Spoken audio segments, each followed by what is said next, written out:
Hi, I'm Ken Lasses, and this is the second part of a very detailed looking at a child with autism and one who happened to have a lot of additional lab beyond a microbiome sample, which actually, as you will see, allow us to trace down bacteria in the gut, which may be a contributor to some behavior. Okay, now let's do a quick recap. Video 1, review the data, hair analysis, organic acid test, toxic non-metal, chemical profile, blood work, and other lab tests. Using our online database, we're going to attempt to identify root cause bacteria. Again, these are probable, not definites. And we are going to do it in a very systematic way. Not going to go for the first thing and take off running across the field, say, shouting Eureka. What we're going to do is examine each item, which is technically abnormal from the above tests, seeing what happens, how it's connected to the microbiome, identify the bacteria from it, and then from the bacteria which we select, see about making some adjustment based on the amount of information that has been put in the database, which is as complete as I can make it. If you care to take on the nasty job of finding more information, please do. I'd love to add more information, and I have a finite amount of time, so I still have a day job. So the net product is we're going to end up with a hand-picked set of bacteria to look at. There is part C, which is going to be looking at refining the hand-picked set of bacteria. We'll do a little bit of that in this recording, but the trying to get the final recipe to try won't be till the next recording. Okay, now let's see where we are. This is what we identified in the first bacteria. One thing we identified is that the supplement to provide magnesium may be the cause of driving up high the malic acid in the test results. Could be, couldn't be. It's hard to know. It is a good candidate for being the causality. Whether or not the malic acid being high has any significance beyond being high, we don't know. All we know is it's high and we have a possible cause. So in communicating with the parent involved, they are planning to do a switch away from malic acid.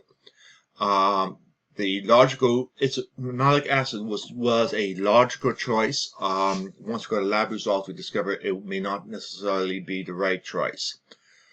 We have lower serotonin, which immediately causes me to raise a little bit of a, let's be cautious with this person. Let's really be careful, because having low serotonin is contrary to high serotonin reported in studies.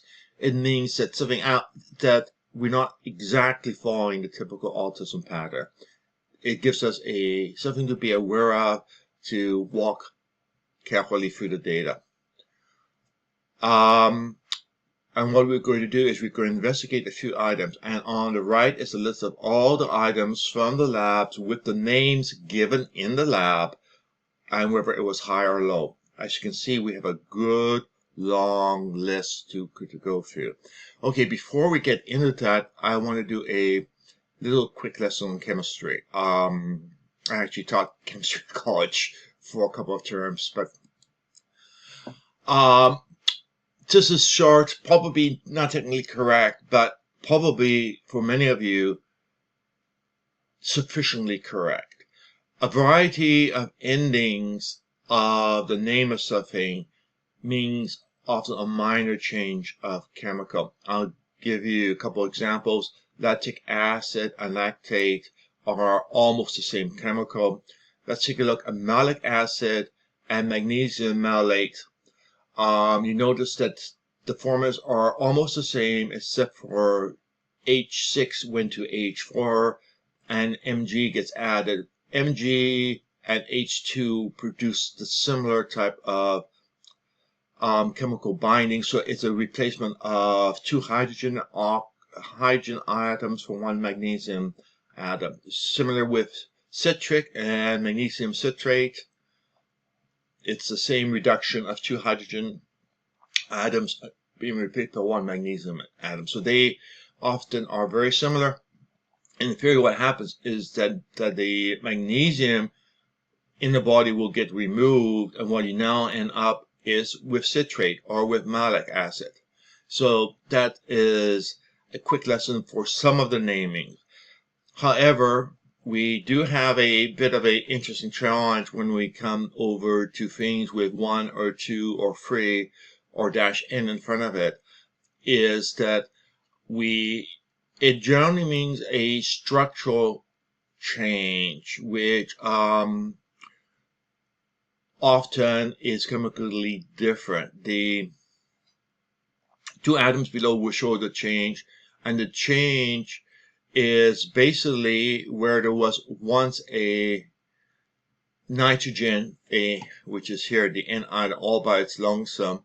We have a hydrogen and nitrogen sitting there, and that actually changes how the body treats it and what the chemical reactions are. I don't want to get down into organic chemistry, but you should be aware that the 1, 2, or 3 in front of it is far more significant. And up above we have what's called inorganic chemistry, which doesn't have the degree of complexity which organic chemistry has. So, quick lesson on naming. The 1, 2, or 3 in front of a name actually gives it significant meanings. Now let's move on. And we're going to do a simple 1, 2, 3 approach. For each item, we're going to search through the 3 maps we have. One is end products, bacteria reported to produce. So if this item is an end product, we'll find what produces it. If it's enzymes, we're going to work with bacteria with genes that are involved. Methods, also there, which is looking at cascading back down to the bacteria involved. So we identify things. So in theory, if you're high in something, we look at the bacteria and see if there are any high bacteria which produces it. If they are, then we have a suspect. Keyword suspect. We do not know if it's a culprit. We have a possible suspect. This approach seems less work than it seems. The pages are set up to make things very easy to do, a lot easier than how my first cut went, which doing everything by hand and using Excel spreadsheets and notes and having a few headaches or fatigue from doing so much. And what we are doing is we're looking at good looking candidates. And once we have our candidates, we then look at trying to do a little bit of recipe work. Key thing is sometimes we will find nothing, other times we will find something. I will show you a couple of ways around stuff.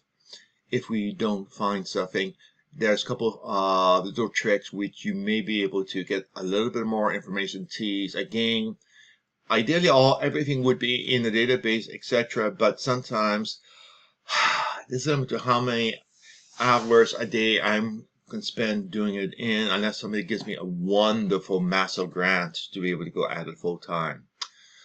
Even then, I'm not sure if I want to take it because it can get exhausting. Other times, we may do a little research before concluding what it is.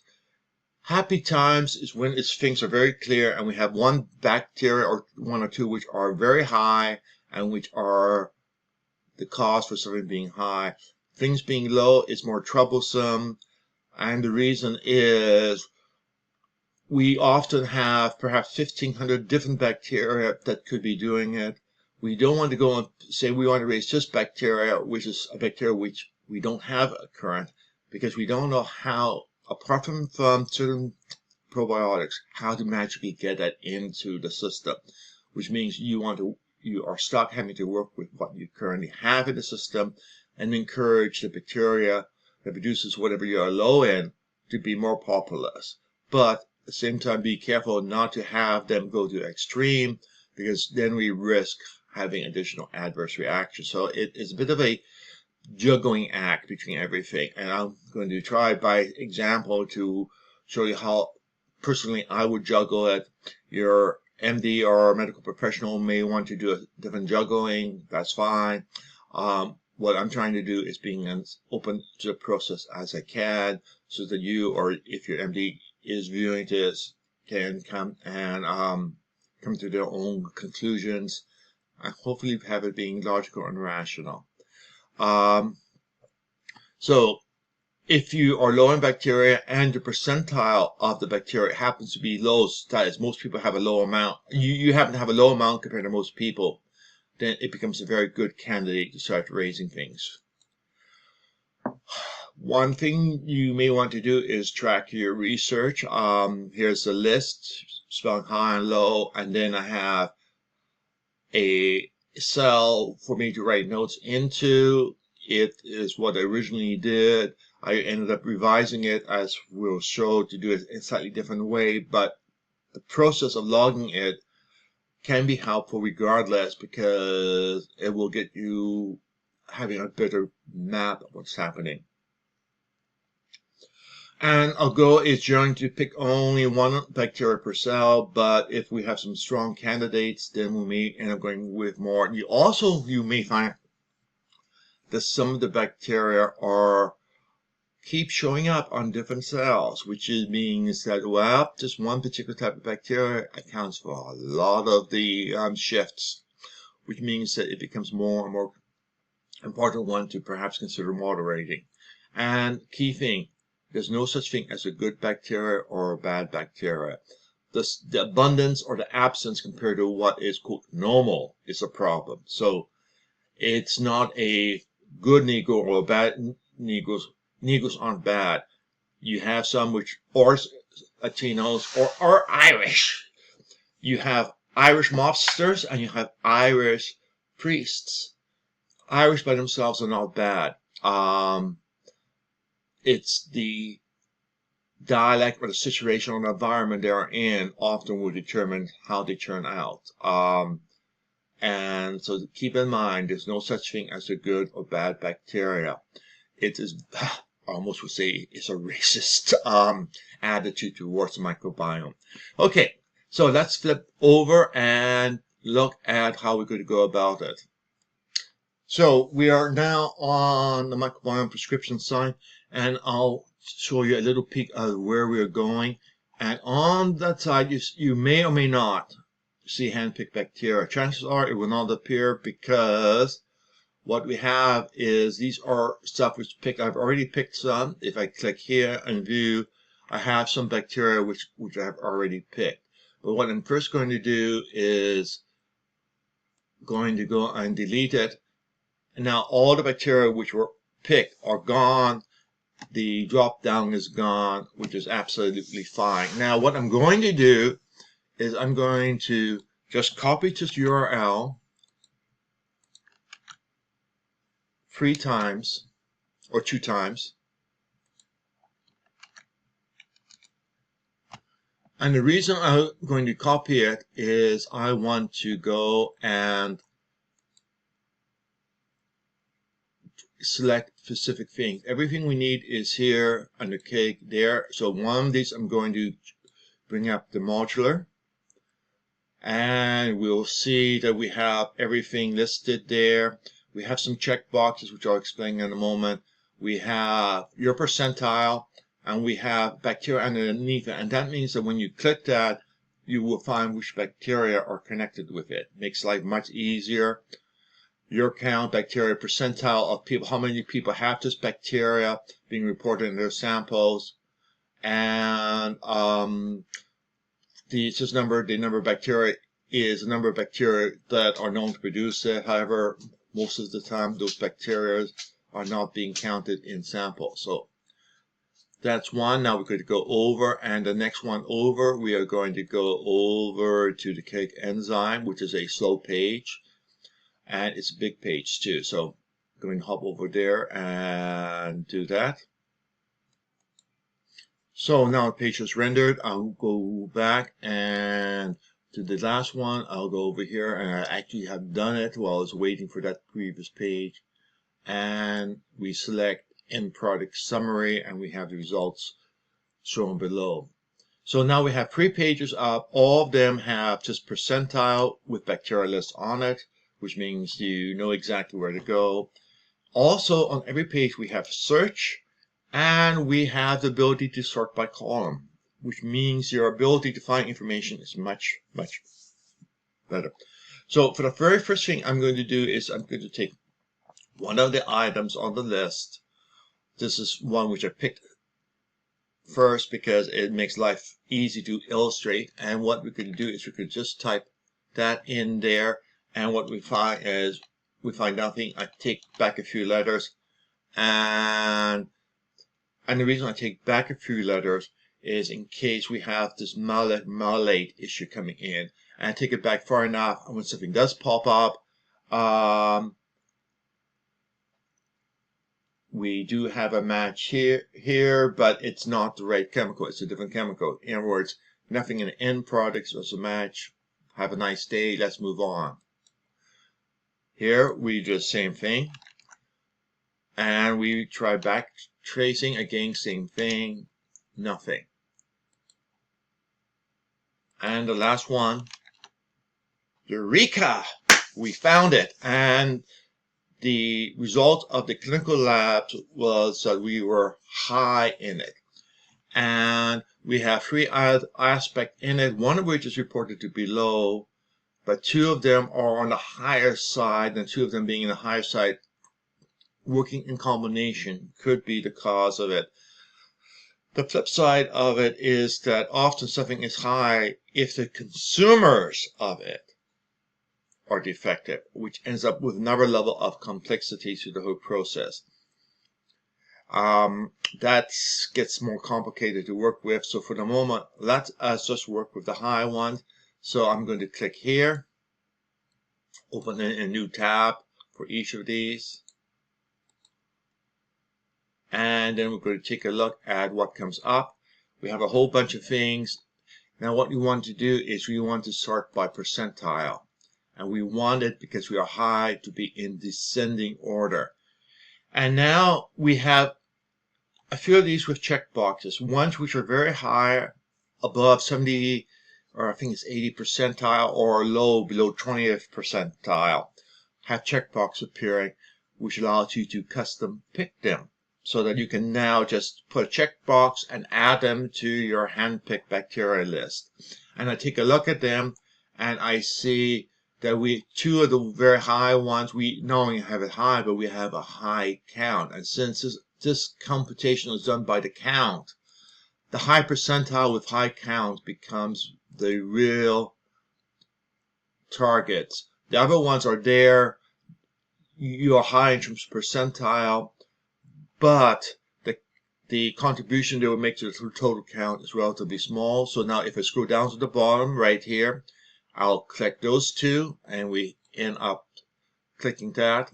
And now magically hand-picked bacteria appears. And if we view it, voila! We have the 2 bacteria are listed there.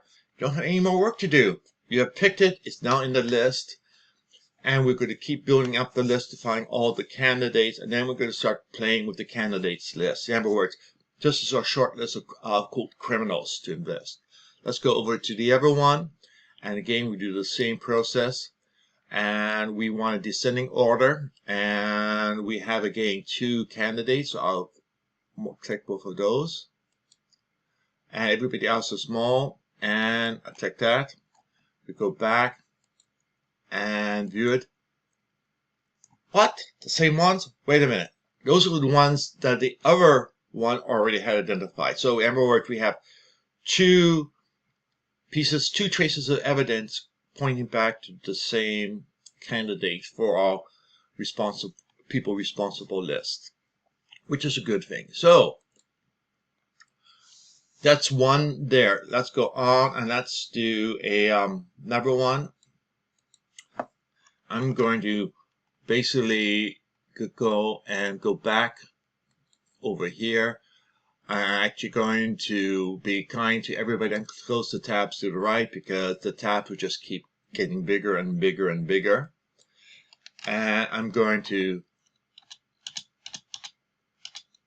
do the same thing as before, and we have a whole stuff of things dealing with benzonate, and we have 14 different things, and we have a high count. Let's see what we have in percentile. We have one thing which is very high, which I think is sufficiently high that I'm going to go and take a peek at it. Oops, hit the wrong button. So now we have the information about what it is. But let's go over and looking at the information, and okay, and let's go over and click on the right button, which is on that one, which now goes and lists the bacteria. We have one species. We have a high count of this one. It's over the magic 80, so we have the choice of adding it. And we are at a high percentile, which indicates that it is. The count isn't that high, but the count total will vary from end product to end product depending on how many bacteria are reported by everybody. So the count by itself only should be considered when you have a lot of counts for something. Percentile is important, and I again restrict you to percentiles which are high or low only. So we go and we add that in. If we go and take a look at hand-picked bacteria, we now see that is on the list. So again, nice straightforward process. And let's go over here and we're going to do the same thing.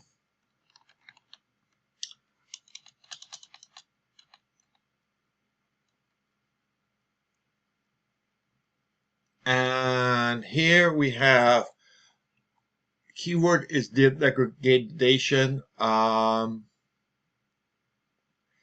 and degradation means things that absorb it, in other words, takes away. So here we have the case of we're looking at something that is high, but we find the process or the enzyme, in this case the process, which reduces it, we happen to be very low, which means that we don't have enough of these bacteria, whatever they are. So let's go and take a look at them. And there's only one bacteria here, and the count is outside of the range which I deem reasonable to add. So in other words, it is a washout. The pattern isn't strong enough to do it, and in some ways I intentionally restrict you to have reasonably strong patterns being choosable only, weak ones. I know people are tempted to go and toss those in, but you could end up just overthinking the process. And last one we go over to is we go again, type it in. We have nothing there. And we have benzene here. And we have absolutely nothing there, which means nothing is produced. So we have finished another one without very much success. Let's go on to one more. And I'm going to go over to citric acid.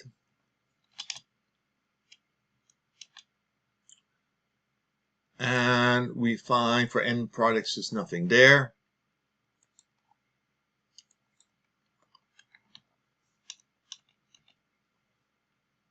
And now we have the citrate cycle, which thing's dealing with it.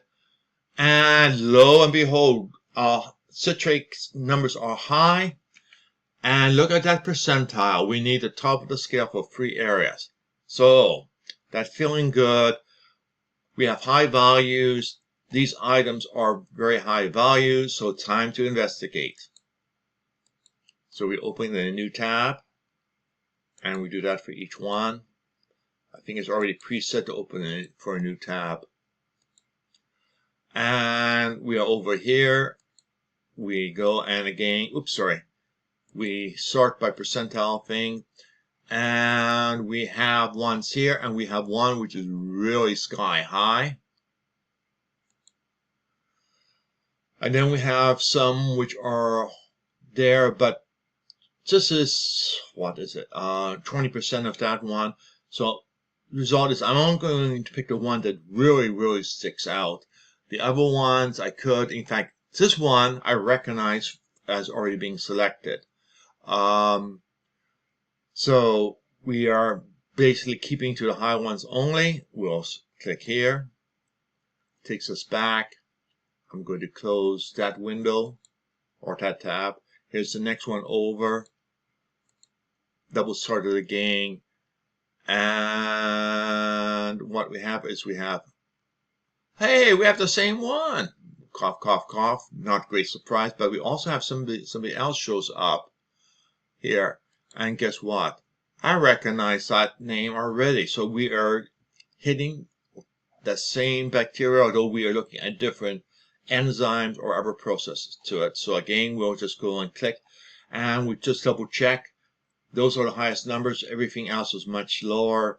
This one is only 2/3 of that one, so it's high enough, close enough to the highest that it's probably worth including. Things which are lower down are likely going to just create noise and everything. So we add those in, and let's just take a quick peek again at what all bacteria is. We are now up to 4 bacteria. We have walked through a fair amount of stuff, but we only have 4 candidates on our short list. And once more, and let's see what we have here. We have Vulgaris again. We have the same bacteria involved. So again, we are going to close that one. And over here is the enzymes, and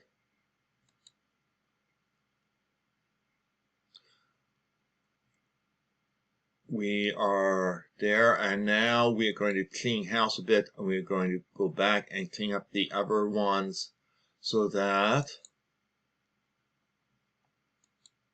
we're back to original 3 enzymes, modulars, and end products. So we're down back to our 3. And now we can go on and take a look at some more. I want to go and show you something because it actually will be there. One of the items on the list is this thing, which if you do it, you find nothing here.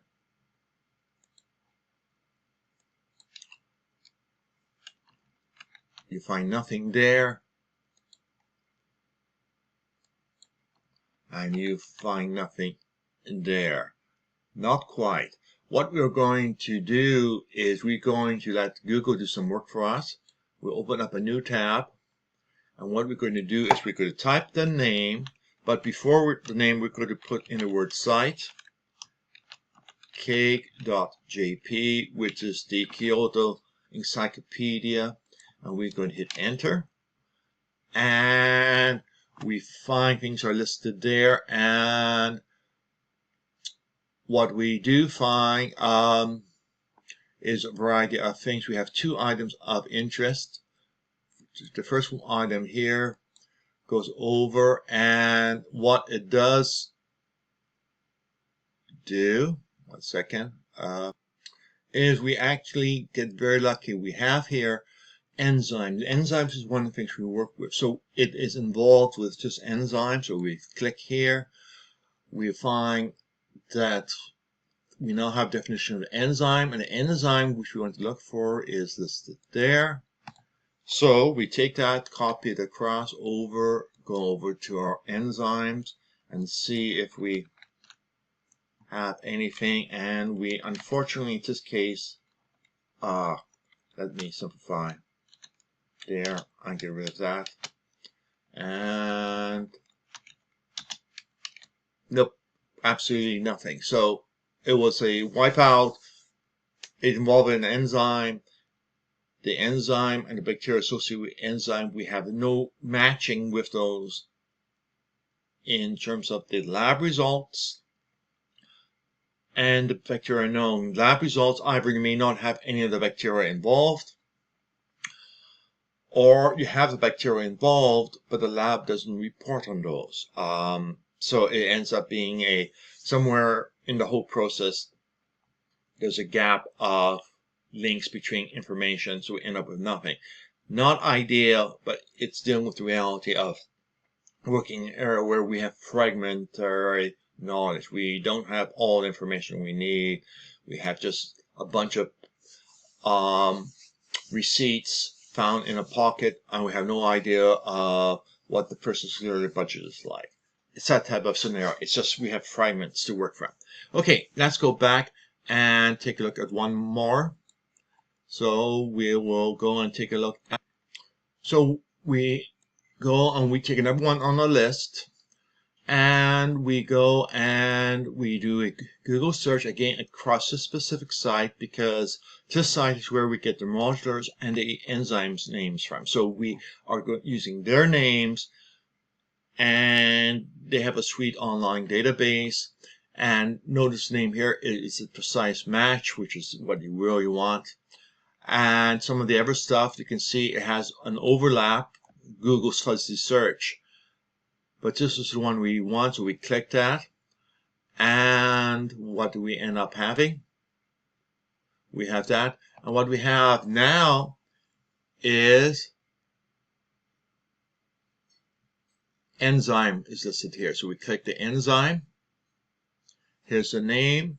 And what we now do is we just copy, again, the very first name there. Don't include the semicolon at the end. Or if you do, delete it later. We go over, we type it in, and voila. We find two matches for it. Percentiles are there, and percentiles are not really out of line. And let's take a look. The item which we are on in terms of our list, I'll just flip that on screen here, is that we are high. So let's go over and let's look at the bacteria involved. And we do percentiles here and percentiles there. And what we do find is we do find a few things that are high, and the count of the ones that are high are similar. So all of those in that range we are going to mark. And we could add that to suggestions. And the other one we could go over, and again, none of the numbers are high enough that a checkbox pick is applied, which is fine. It simply means that I'm preventing you from over matching. I very intentionally trying to keep you to good choices. Okay, so we now have that done. We can go back here and we can go and take a look at our new hand-picked bacteria list, which is now bigger. So we have all the items there. You see your values and you see the distribution of the value, so you can actually take a look whether or not something is high or low. Okay, so we just keep going on and on. The list will get bigger, but a lot of them are going to be duplicates. So let's go, and I'm going to do some more work myself. But at this point of time, I wanted to show you the process of direct matching and having to go over and doing a search on Google against the KEGG database site in order to find out what enzymes are involved. Again, organic chemistry tends to be complicated. Sometimes you'll find things, sometimes you won't.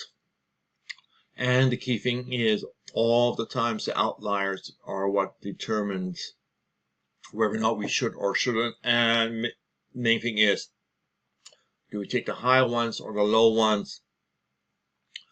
Usually, if you have an outlier, it's hard to actually make a bad mistake, but it is possible. The names of the processes, etc. Sometimes will give you a clue. But some of the names are technical, as in, does this increase or does this decrease? At the moment, let's just go for name matching. High to high, low for low. And those of you who are chemists or biochemists can do things the right way, or offer to do the right way for other people. If you really want to be helpful to other people, then do it that way. For myself, I'm trying to illustrate a simple path without excessive complexities. Okay, so I'm going to go through and do a bunch more of them. Okay, now gone through, try finding more, kept coming back to largely the same list constantly, which sort of is nice because now it simply means that we have there, let's go over to samples, and now we have handpicked bacteria here. I'm going to view the bacteria here. They are now. Feature I just added for you guys literally was, here's the list. All of them are check marks, and what we can do is we can do subsets rather than picking them, having to go back and find out where you add them later. This page, keep open, because as you change stuff above, you will end up rewriting the handpicked list temporarily, and then this page will restore it. So what I'm going to do is I'm going to take a look and say, okay, let's take a look at the bacteria which are the most problematic, the ones with the highest counts.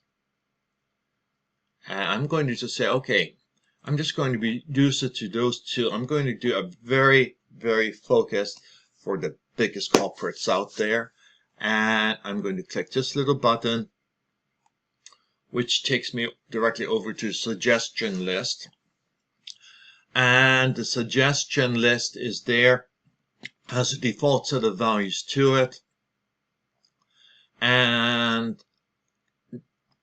if you notice something, it opens up in a new tab intentionally, so you don't have to do a back. It sits there separately, and in this page does the same thing. So I'm going to go and just click that and take a look.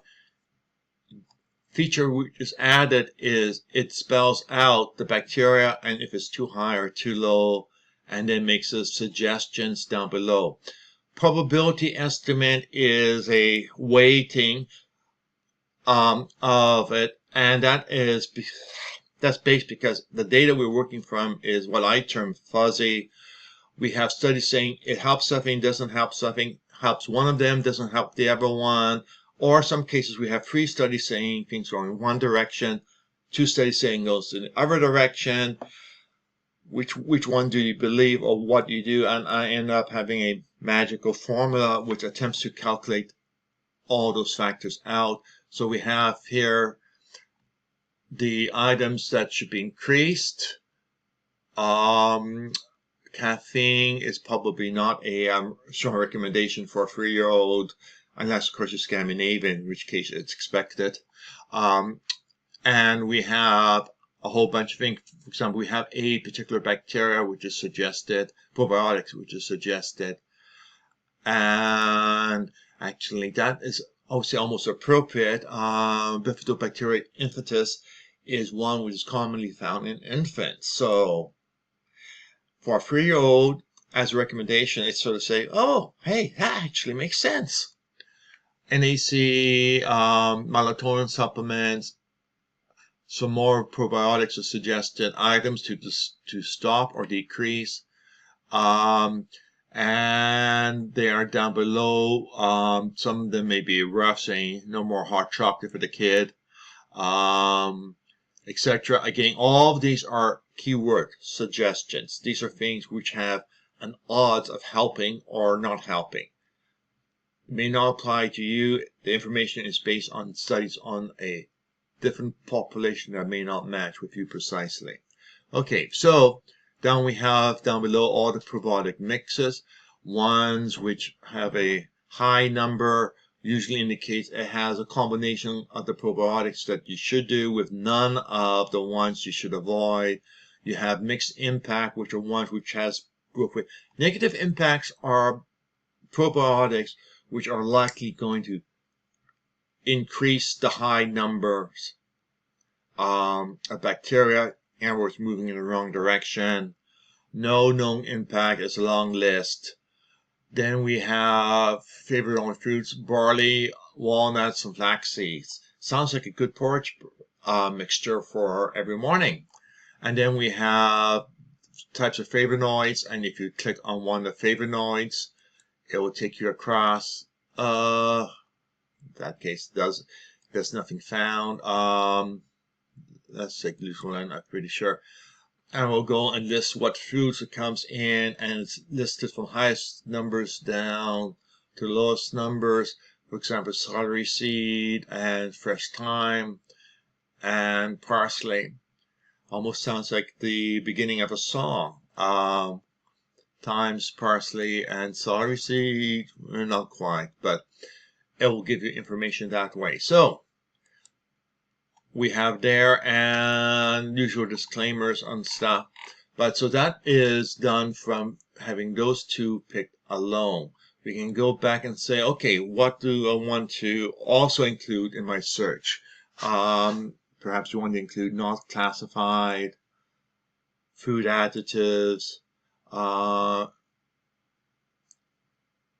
drugs or non-drugs, which include the things which are oddball. Some areas of the world, they may be deemed to be drugs. Other areas of the world, they are over the counter. Again, if you click here, it will open up in a new window and list things out. And again, most of the stuff is very similar, which is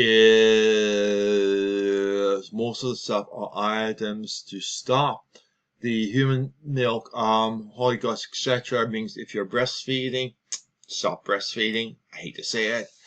But in this case, the sugars, if found in breast milk, will encourage the overgrowth. So that's something to keep in mind.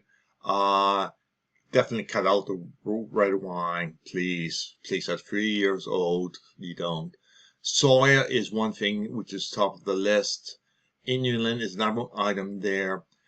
But we do have things like barley and other things being suggested. Again, you need to wander through, and many of the stuff is hyperlinked over to what it is, what it impacts, decreases or decreases, with links to studies. And then we have the links over to what contains it. And in this case, there's no foods that contains it with any significant quantity. Okay, so that is a quick walkthrough with one set. Now, what we can do is we can go in and change or drop into a different set. Going back to the original page, make sure you go back to the original page. And I'm going to pick some of the other stuff.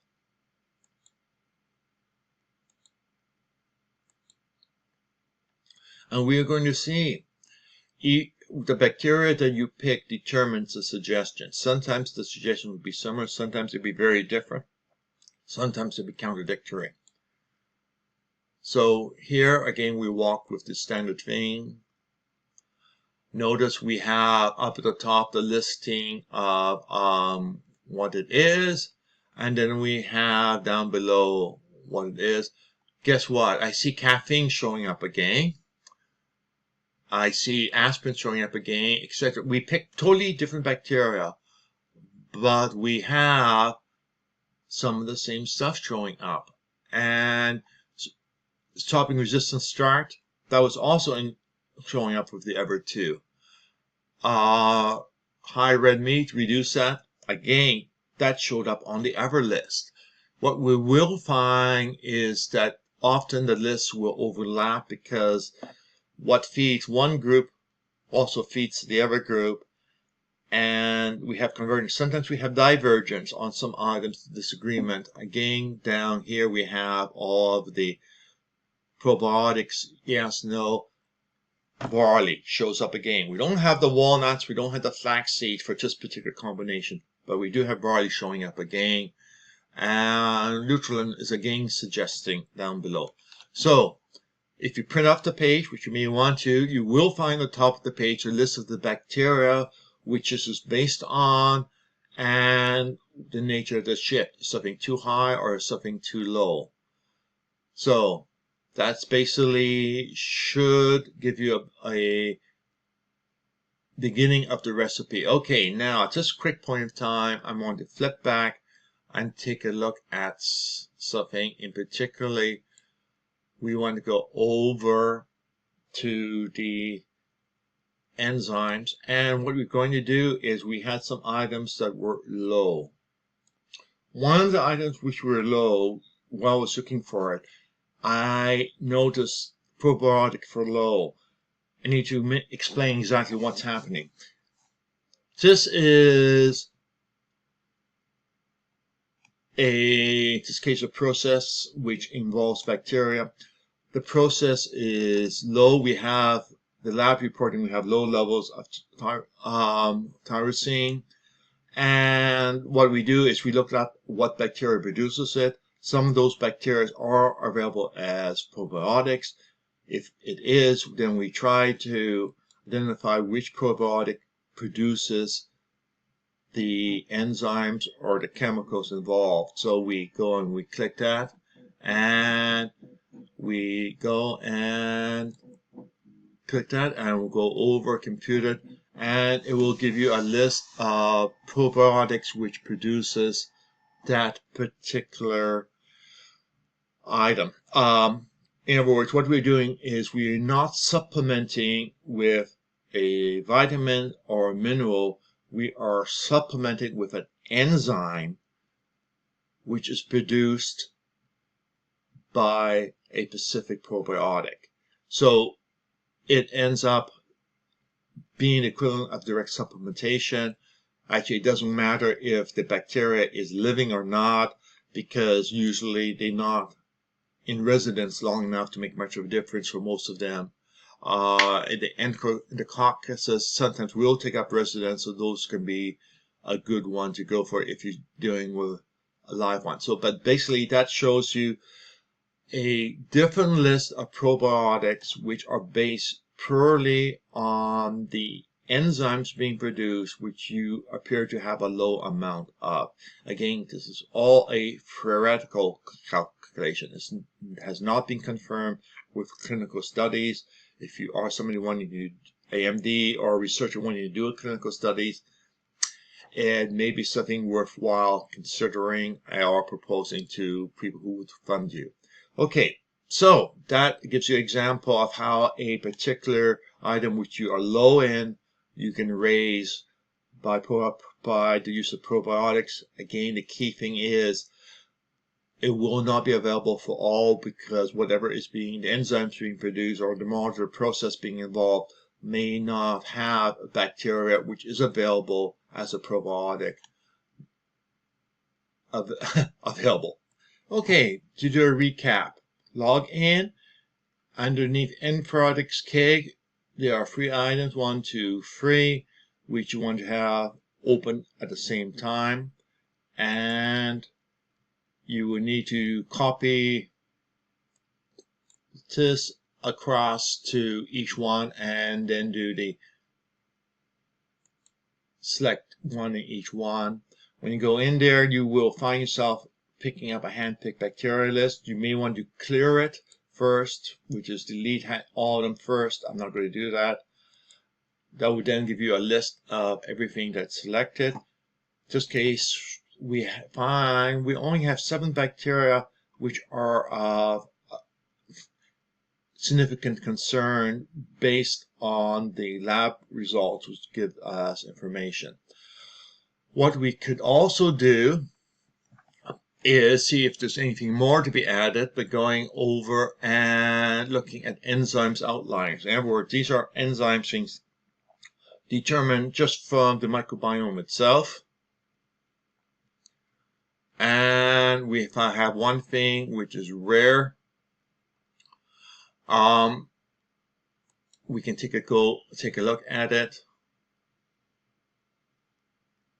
and we have probably we have 2 little real data to make use of it. And let's go back. So there's no real outliers there. And let's go over to modulars. We have high value.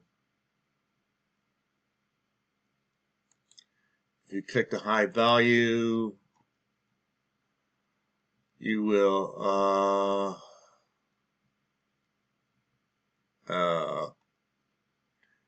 give you your percentage values, etc. Okay, that's not working how I was expecting it to. End products outliers. I was expecting bacteria to show up. I may have some pages to fix.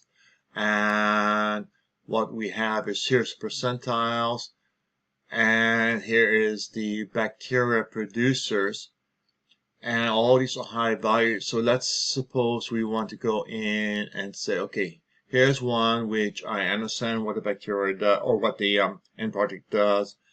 If you go into end product, you will now see what produces it, and you can see your count. For example, in this case, the bifidobacterium count is high, but we actually probably want to go down and find things which are high and at the species level rather than the genus level. And there we have there. And what is interesting is you have very high bifidobacteria count, but none of them are listed by species below. That means that they haven't identified the exact species in terms of the lab. They can identify the genus which is involved, but not the exact species, which means we don't know exactly what. We are somewhat in the dark as to the species. There's one bacteria which we in fact do see abnormally high, and we are going to just go and add that to our custom probiotic. The bifido being high, we're not able to do it at a species level, which means we end up having, we are starting to use a shotgun approach rather than using a 22 rifle to take care of the varmint. So species level is what we really want to try keeping to. Okay, now, and so we could go back and do some more or whatever, but let's go over to handpicked bacteria again. We now have that added to the mix. We can go over and in this case,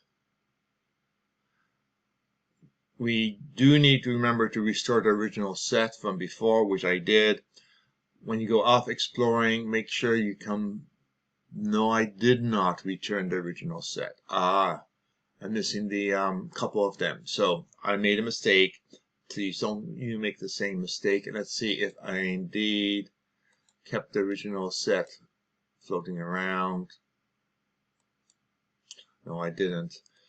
So we'll work off that one. The two I had excluded earlier are missing, and I would have to go back through the whole process to add them in, finding ones where they were suggested.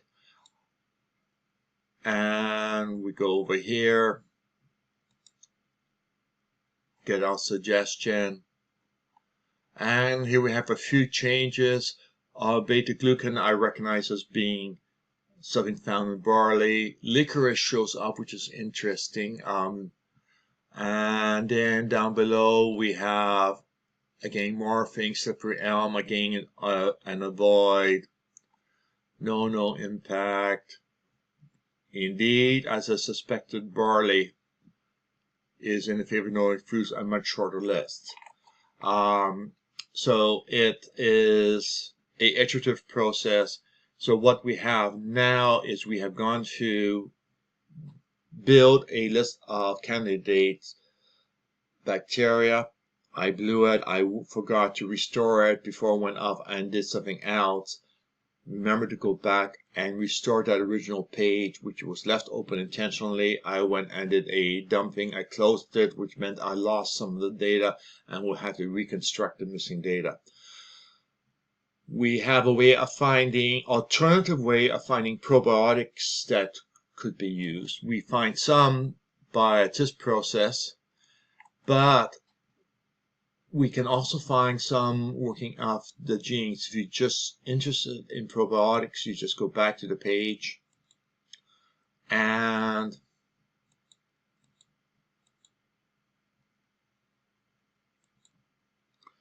restrict it to, let's simply say probiotics and prebiotics. That's a nice combination.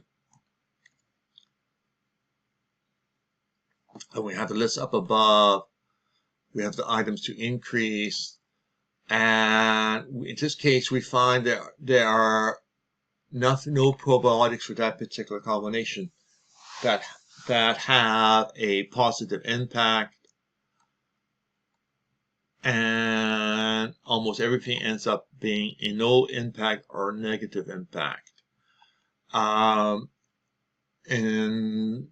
we have there, Bifidum longum is one which is specified to be an avoid. Let's stop for a moment and hop back to probiotics suggested from an absence of enzymes. So here we have our list here. And here we have our list from the looking at the selection bacteria oriented probiotics. Remember, we did get rid of two very big bacteria counts, the two highest counts, in fact, from a list. So we are working with with probably not the optimal subset. And what we find is we do find one item which is on both lists. In other words, one says take it, one says don't take it. My user attitude is, if it's contradictory and there are other choices, don't take it. Just ignore it. Rather than risk the risk of making an incorrect call. So in other words, I would exclude this one from the bacteria list. Okay, I think that is enough coverage for now. I'm going to do one more session where I'm going to be going and trying to wrap everything up for this particular person. And I'm going to shut up now and go back and fix my hand-picked bacteria so that the owner of this microbiome will have it ready to roll. Okay, that's it. Have a good day.